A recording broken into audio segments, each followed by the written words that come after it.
నమస్తే రమగారు. నమస్తే జయ. రమగారు, సాధారణంగా అరిషడ్ వర్గాల్ని జయించాలి అని చెప్తూ ఉంటారు. అసలు అంటే ఏంటి, దీన్ని జయించటం ఎలా? అరిషడ్ వర్గం అంటే 6 శత్రువులు. అరి అంటే శత్రువు, షట్ అంటే 6, వర్గం ఒక గుంపు. 6 శత్రువుల గుంపుని ప్రతివాడు జయించాలి. ఎలా అసలు అదేమిటో? మామూలుగా మనుషులకి రకరకాలు ఉంటాయి. మామూలుగా కోపిష్టి వాళ్ళు, కొంతమంది కోపిష్టి వాళ్ళని చూస్తాం, కొంతమంది దుర్మార్గులు చూస్తాం, కొంతమంది కుళ్ళిపోతు వాళ్ళని చూస్తాం, కొంతమంది పీనాచి వాళ్ళు ఉంటారు. కుళ్ళిపోతు లోపలే కుళ్ళిపోతుంటారు, బయటికి ఇహి అని అవుతారు కానీ లోపల ఏమి ఉండదు, వాళ్ళు కుళ్ళు మంటగా ఉంటుంది మన చూస్తే. ఇవన్నీ లోపల భావాలు. అవేంటంటే లోపల శత్రువులు అన్నమాట, అంతఃశత్రువులు అంటారు. మన లోపలే, మనతో పాటు ఎదుటివాడితో పాటు మనని కూడా మహాబాధిస్తాయి. అవి మనని చాలా బాధ పెడతాయి. ఎవరికి వారికి కూడా బాధ ఉంటుందంట. ఎందుకు ఉండదు? నీ మీద నాకు కుళ్ళుగా ఉంటే కుళ్ళుతో బాధపడేది ముందు నేను కదా. నేను నాకు కోపం వచ్చి నీ మీద అరిచి తిట్టాను అనుకో, సింపుల్. తిట్టేస్తే నోటితున్న దూల తీరుతుంది, కానీ కోపం లోపలిది బరువు ఎవడు మోస్తున్నాడు? ఎవడైతే తిట్టాడో వాడు మెయిన్ కదా. అవును. ఈ వాటితోటి ఎక్కువగా బాధపడతారు జయ. కామ, క్రోధ, లోభ, మోహ, మద మాత్సర్యాలు. కామము, క్రోధము, కోరికలు. కామం అంటే సులువుగా తీరలేనివి, చెప్పుకోలేనివి, సభ్య సమాజం హర్షించనివి కొన్ని కామాలు ఉంటాయి. మామూలు సాధారణ కామన ఏముంది? ఓ ఇల్లు, సంసారం, అమ్మ, నాన్న, వాళ్ళు, ఇవన్నీ సాధారణమైన కోరికలు. అలా కాకుండా జనాలకు చెప్పుకోవడానికి సిగ్గుపడేవి కొన్ని ఉంటాయి, మనం దాచేసుకుంటూ ఉంటాం. అవి కామం, క్రోధం, కోపం, లోభము, మోహము. ఒకటేమో లోభం అంటే ఏమిటంటే ఇది నాకే కావాలి, ఇవాళ అన్నం దాచిపెట్టుకుంటే రేపొద్దున ఎల్లుండిపోతున్నా నేనే తినచ్చు, లాంటిది లోభం. మోహం అంటే ఇది ఎవ్వరికి వెళ్ళకూడదు, రెండో వాడు ఆ వస్తువు వైపుకి వెళ్తే అది తీసేసుకుంటాడేమో అని వెంపర్లాడిపోవటం లోపల. కామక్రోధ, లోభము, మద మాత్సర్యాలు. మదము, మాత్సర్యము. ఈ మదం అంటే ఏమిటంటే ఒళ్ళు పొగరు, మదించి ఉండటం. అవతలవాడు ఆ వస్తువు కేసి వెళ్తుంటే ఏం చేసి తీసేసుకుంటాడేమో అని కుళ్ళిపోవటం కాదు, తీసుకొని ఒక వాడిని చితకొట్టేయటం. ఇది నాదాన్ని బలిమిన లాక్కోవటం. మాత్సర్యం, ఎవ్వరి మొహము గిట్టదు. మత్సరము అంటారు దాన్ని, అదొక పెద్ద శత్రువు. ఎవ్వరూ పైకి రాకూడదు. మనకు తెలియని వాళ్ళు ఎవరైనా సరే, వాళ్ళు ఎవరో మనకు తెలియదు, వీళ్ళు బాగా మాట్లాడారు నీ ఎవరైనా చెప్పారనుకో, వీళ్ళ కొళ్ళు మండిపోతుంది. ఏముంది పెద్ద, ఆ మాత్రం రాదా, అందులో ఏముంది, అప్పుడు అది ఎలా చెప్పారు, అవన్నీ తప్పులు, వాళ్ళకేం రాదు అనేయటం. ఒక పేరు చెప్పలేని కుళ్ళిపోతానం అనమాట మాత్సర్యం. వాళ్ళు పైకి రాకూడదు అంతే, అలాగే ఉంటుంది. వాళ్ళు ఎవరో మనకు తెలియక్కర్లా, మన చుట్టాలు. ఈ 6 అంతఃశత్రువులు. అయితే ఈ అంతఃశత్రువుని జయించాలి అని మనం చెప్పుకుంటాం. అరిషడ్ వర్గాన్ని జయించడం ఎంత కష్టం, చాలా కష్టం కదా. అయితే వీటన్నిటికంటే చాలా పెద్ద శత్రువు ఒకటి ఉంది, జనాలకి ఫేవరెట్గా ఉంటుంది అది. ఓ, శత్రువు కూడా ఫేవరెటా? మరి ఉండదు, మనకి హాయిగా ఉంటుంది అది మనతో ఉంటే. సింపుల్గా బద్ధకం దాని పేరు. బాగుంది. అంతఃశత్రువుల్ని జయించకపోయినా పెద్దగా నష్టం లేదు జయ. పెద్దగా జీవితానికి ఇదైపోయేదేం లేదు. ఈ కాలంలో అందరికీ ఉంటాయి, ఏదో ఒక ఉంటుంది. మొత్తం అన్నీ ఉండేవాడు ఉంటాడు, 5 ఉన్నవాడు, 4 ఉన్నవాడు, 3 ఉన్నవాడు, 2 1గా ఉన్నవాడు ఉంటాడు. బద్ధకం లేనివాడుగా ఉంటే ఈ పై శత్రువులు ఉన్నా కూడా వాడు బాగానే ఉంటాడు. వాటిని జయించొచ్చేమో. వాటిని బద్ధకం ఉంటే వాడు దేన్ని జయించలేడు, ఆ బద్ధకాన్ని జయించలేడు. బద్ధకం అతిపెద్ద శత్రువు, దాన్ని పోగొట్టుకోవాలి ఎలా? ఎంత పెద్ద ప్రశ్న కదా. బోల్డన్ని ప్రశ్నలు వస్తాయి, బోల్డన్ని సమాధానాలు ఉన్నాయి. కానీ ఏదైనా కూడా ఇప్పుడు నేను 100 చెప్తా నీకు. పొద్దున్నే నేను కాదు లేచేది, ఎవరు లేవాలి? ఎదుటివారికి చెప్తున్నారు. బద్ధకం ఎవరికో వాళ్ళు. ఎంత కష్టం పొద్దున్నే లేవడం, చాలా కష్టం. పొద్దున్నే లేవడం కష్టం, వాకింగ్కి వెళ్ళటం కష్టం, యోగాభ్యాసం చేయటం కష్టం, ప్రాణాయామం చేయటం కష్టం, ఇన్ టైం పని చేయటం కష్టం, అన్నీ కష్టమే. ఇప్పుడు ఎవరైనా నీకు చెబుతారు కానీ అది చెయ్యరు. అది చేయవలసింది ఎవరు? ఎవడికి బద్ధకమో వాడు చెయ్యాలి. నేను బద్ధకాన్ని పోగొట్టుకోవాలంటే నేను చేయాలి, నేను వింటే చాలదు. వినటేముంది, నేను బోల్డని సలహాలు చెప్తా. ఏవి మ్యాజికల్ రెమెడీస్ ఉండవు జీవితంలో, దేనికి మ్యాజికల్ రెమెడీ ఉండదు. ఏ రెమెడీ అయినా మనం పాటించాలి. అలారం పెట్టుకుని 6 o'clockకి లే, ఈజీ మెథడ్. నేను చెప్పే ఇది వరకు మన దాంట్లోనే. ఎలాగా? ఫోన్లో అలారం పెట్టుకో, ఫోన్ మంచం పక్కన పెట్టుకోదు, ఫోన్లో అలారం పెట్టినాం అనుకో, అలా నిద్రలో అసంకల్పిత ప్రతికార చర్యలాగా ఇలా వెళ్తుంది, దాన్ని ఆఫ్ చేస్తాం. అని ఎలాగోలాగా పడుకుంటాం. మళ్ళీ మళ్ళీ గుయ్యి ఉంటుంది, మళ్ళీ అంటారు, మళ్ళీ ఒక 5 నిమిషాలకు గుయ్యి ఉంటుంది. ఎంతమందికి అనుభవం చూడిది. చివరికి ఎట్లా కొట్లా కళ్ళు పెకిలించుకుని తీసి దీన్ని ఏం చేయాలో ఒకటి అట్లా లాగి శాంతం డిలీట్ చేసేస్తాం. అమ్మయ్యా అని పడుకుని ఇంకో 2-3 గంటలు నిద్రపోతాం. పొద్దున్నే అలారం మోగింది ఆఫ్ చేసి పడుకున్నా ఇహి అని చెప్తారు. సిగ్గుపడరు పాపం. సిగ్గుపడాలంటే బద్ధకం పోగొట్టుకోవాలి. దీనికి సిగ్గుపడితే లాభం లేదు. ఇహి అనేస్తే సరిపోతుంది. ఇట్లా మానేస్తారు. చెప్పడానికి ఏముంది, బద్ధకం పోగొట్టుకోవటం ఎలాగ బోల్డ్ చిట్కాలు చెప్తాం కదా. అందుకని ఫోన్ని హాల్లో పెట్టుకోండి. హాల్ దాకా వెళ్ళాలంటే ఏం చేయాలి, మంచం మీద నుంచి లేచి ఈ గదిలో నుంచి లేచి లేదా నేల మీద నుంచి కింద పడుకున్న వాడే లేచి అవతల అక్కడెక్కడో ఉన్న ఫోన్ని ఆపాలి. లేకపోతే అది గుయ్యం గుయ్యం గుయ్యం అంటూనే ఉంటుంది. కాబట్టి వెళ్ళి దూరంగా పెట్టుకోండి. అది బద్ధకాన్ని జయించేందుకు మొదటి చిట్కా. నేను హాల్లో పెట్టుకున్నా కూడా హాల్లోకి వెళ్ళి కూడా ఆపి వచ్చి పడుకుంటాను ఒక్కొక్కరోజు.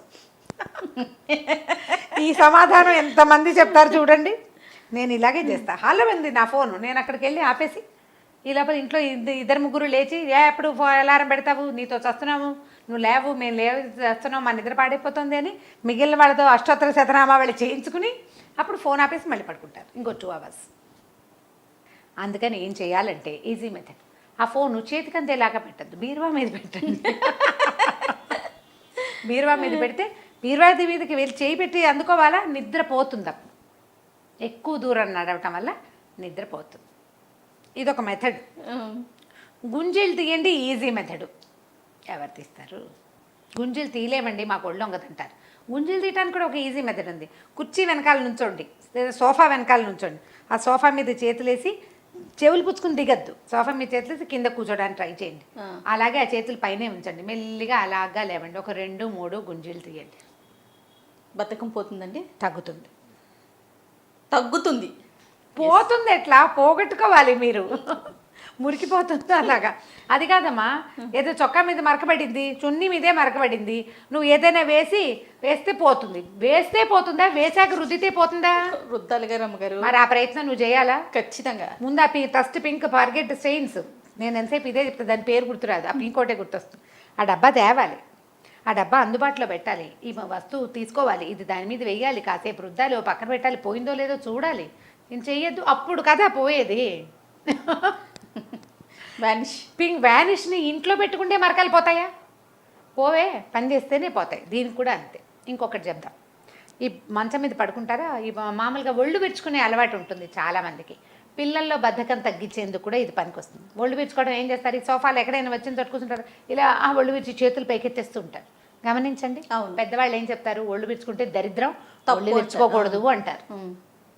ఒళ్ళు విరుచుకుంటే దరిద్రం కాదమ్మా. ఎవరైనా మన ఎదురుగుండా ఉన్నవాళ్ళు మన శరీరం కేసి చూస్తారు, అసహ్యంగా ఉంటుంది, అవమానకరంగా ఉంటుంది. ఏదైనా చీరలో కట్టుకున్న వాళ్ళు చేతులు 2 గాల్లోకి ఎత్తి ఒళ్ళు విరుచుకుంటే శరీరం అంతా రోడ్డు మీదే ఉంటుంది సింపుల్గా. అందుకని ఏం చేయాలి, ఒళ్ళు విరుచుకోకూడదు. ఇలానే ఎలాగో ఇలా తీస్తారు కదా. ఈ ఒళ్ళు విరుచుకునే ప్రక్రియని మంచం మీదకి పరిమితం చేయండి, బద్ధంగా తగ్గుతుంది. మహేష్ చాలా శ్రద్ధగా వింటున్నాడు. అది ఇదే చేయాలి. మంచం మీద పడుకుని నిద్ర మెలకు వస్తుందా, మెలకు రాగానే 2 చేతులు వెనక్కి చాచండి. ఎట్లా, ఇలా పట్టుకుని ఇట్లా వెనక్కి చాచడం, పాదాలు ముందుకు చాచండి. అంటే పాదాలు చేతులు సాగదీస్తామన్నమాట, శరీరాన్ని గట్టిగా సాగదీయటం. సాగదీసి వదిలిపెట్టండి. 3 times చేయండి. ఒంట్లోకి శక్తి వచ్చినట్టు ఉంటుంది. ట్రై చేసి చూడండి.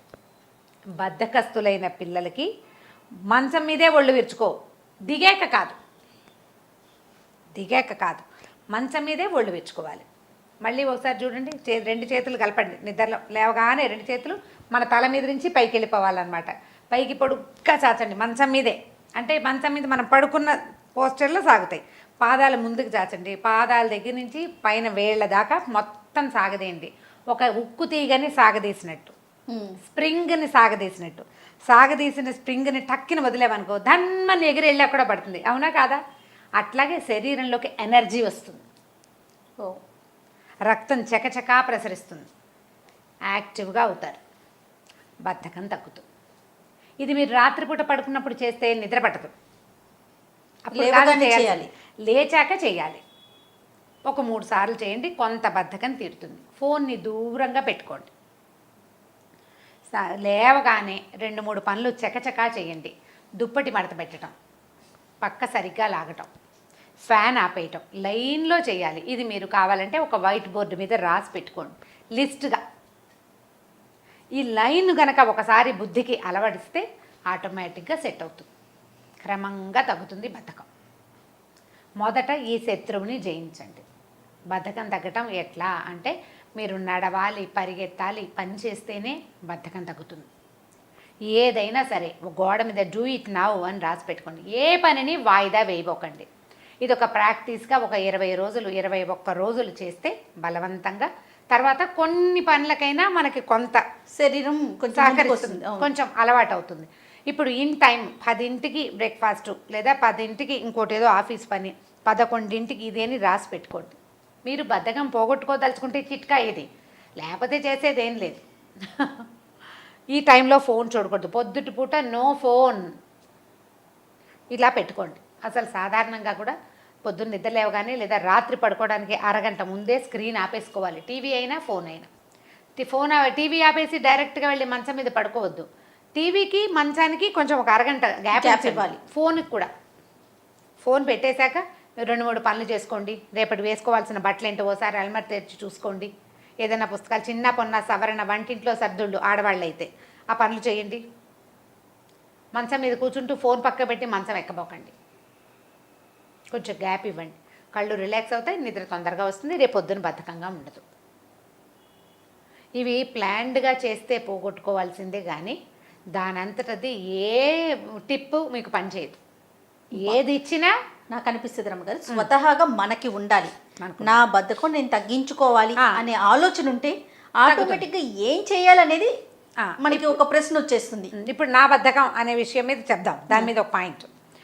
ఇప్పుడు మనకి జీవితంలో ఏ ఒక పని అవ్వదు, ఎవరు మనని గౌరవించట్లేదు, ఏది ప్లాన్ చేసినా సరిగా అవ్వట్లేదు.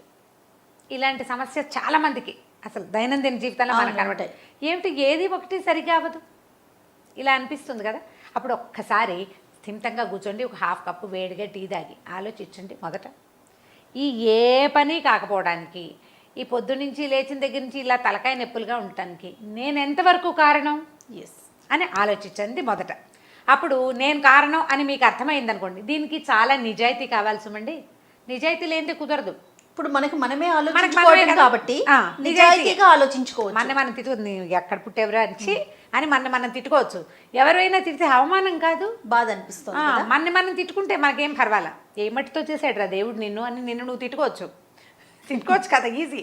ఇప్పుడు ఏం చేద్దాం, ఒకసారి ఆలోచించి మనం ఎక్కడ కారణం, ఇది నేను ఎర్లీగా వెళ్ళకపోవటం వల్ల, ఇంటాక్ట్గా టైంకి వెళ్ళకపోవటం వల్ల ఆగిందా, నేను సరిగ్గా చేయకపోవటం వల్ల, నా పనితనంలో లోపమా, అసలు నేను పని మొదలు పెట్టడమే రాంగ్ టైమా, ప్రాపర్ టైంలో నేను చేయలేదా, దీనికి నేనేమన్నా బద్దకిచ్చానా, ఇది నిన్నే చేస్తుంటే బాగుండేదా, నిన్న నేను ఎందుకు చేయలేకపోయాను, ప్రాక్టీస్ లేకపోవటం అవి వేరే పాయింట్లు కదా. నిన్న చేయకపోయటం అంటే నిన్న చేయవలసిన పని ఇవాళకి వాయిదా ఎందుకు పడింది, అదేమైనా బద్ధకమా నాకు అని ఆలోచించుకోండి.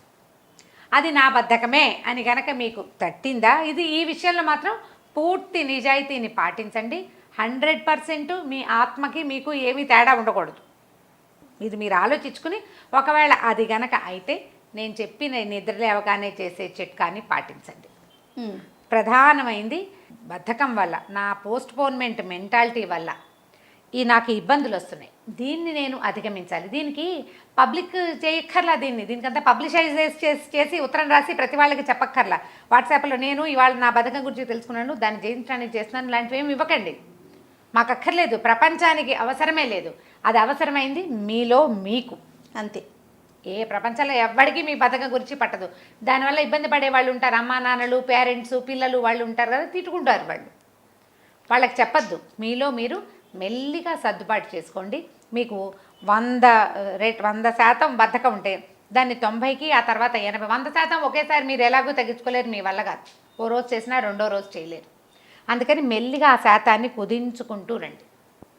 ఆటోమేటిక్గా మనం చెప్పకపోయినా మన ఫ్యామిలీ మెంబర్స్ తెలిసిపోతుంది, తగ్గించుకున్నారు, కొంచెం ముందుకు వెళ్తున్నారు అనే విషయం అర్థమవుతుంది కదా. ఇప్పుడు దీంట్లో మీరు విద్యార్థులైనా, కొత్తగా ఉద్యోగంలో చేరిన వాళ్ళైనా, కొత్తగా పెళ్లి చేసుకున్న వాళ్ళైనా ఈ బద్ధకం వల్ల చాలా ఎక్కువ ఇబ్బందులు పడతారు. ఆఫీసుల్లో ఎక్కడైనా మంచి కీలకమైన పోస్టులో ఉన్నవాళ్ళు, project leaders, project managers, production మేనేజర్లు, వీళ్ళకి బద్ధకాలు ఉండకూడదు. ఏదో ఒక రకంగా ఈ దశలకి చేరుకున్న వాళ్ళు ఈ బద్ధకం వల్ల బాధపడుతుంటే దాన్ని కట్ ఆఫ్ చేసుకోండి, కట్ షార్ట్ చేయండి. ఆఫ్ మన వల్ల తొందరగా కాదు, ఆఫ్ చేయలేము అసలు దాన్ని మనం. ఎందుకంటే సంవత్సరాల తరబడి పేరుకుపోయింది అది. దాన్ని నిదానంగా కట్ చేసుకుంటూ రండి. దీనికి ప్రయత్నం చేయాల్సిందే కానీ ఇంకో రకంగా ఈ శత్రువుని మీరు పోగొట్టుకోలేరు, మీరు జయించలేరు. నిదానంగా జయించుకునండి. ముందు శత్రువు తాలూకు పిలకలు కత్తిరించండి, తర్వాత కాళ్ళు చేతులు కత్తిరించి దాన్ని నిదానంగా చిన్నది చేయొచ్చు. ముందు దాన్ని పిలక కత్తిరించాలంటే బాగా తొందరగా నిద్రపోవాలి, తొందరగా నిద్ర లేవాలి. ఎవరికి వారు చేయాల్సిన పని, అంతే కదా రమ్మగారు? అంతే. ఇప్పుడు నేను చెప్తాను ఇలాగా, నేను చెయ్యను కదా, చేయాల్సిన వాళ్ళు ఎవరు? ఇది అవసరం ఉన్నవాడు, వాడంతటి వాడు ఆత్మ ప్రబోధం వాడికి ఉండాలి ప్రతి వాడికిను. అప్పుడప్పుడు ఇలాంటి పైనుంచి వచ్చే ప్రబోధాలు కాస్త ఒళ్ళు మండినప్పటికీ వినగానే ఒళ్ళు మండి, నా గాడిదగుడ్డు వీళ్ళు చెప్పాలా, మాకు తెలీదా? అందరికీ తెలుసు, మీరే చెప్పక్కర్లేదు. ఇలాంటివి కూడా వస్తాయి బోల్డ్ అని, అయినా కూడా మనం చెయ్యం. ఇలాంటి ప్రబోధాల వల్ల చిన్నగా టికిల్ అవుతాం, అంత గుచ్చుకుంటుంది అంతే అంతే. ఈ గుచ్చుకున్న దాన్ని పెద్ద చేసి ఈ శత్రువుని సంహరించండి.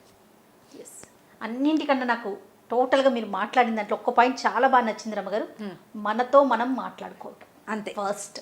దాంతో ఎన్ని సమస్యలు తీరిపోతాయో. అవునండి, చాలా రకాల సమస్యలు. అవును, సూపర్ రమ్మగారు. ఈ బద్ధకాల్లో భాగంగా ఇంకొక బద్ధకంతో మళ్ళీ కలుద్దాం. నమస్తే. నమస్తే.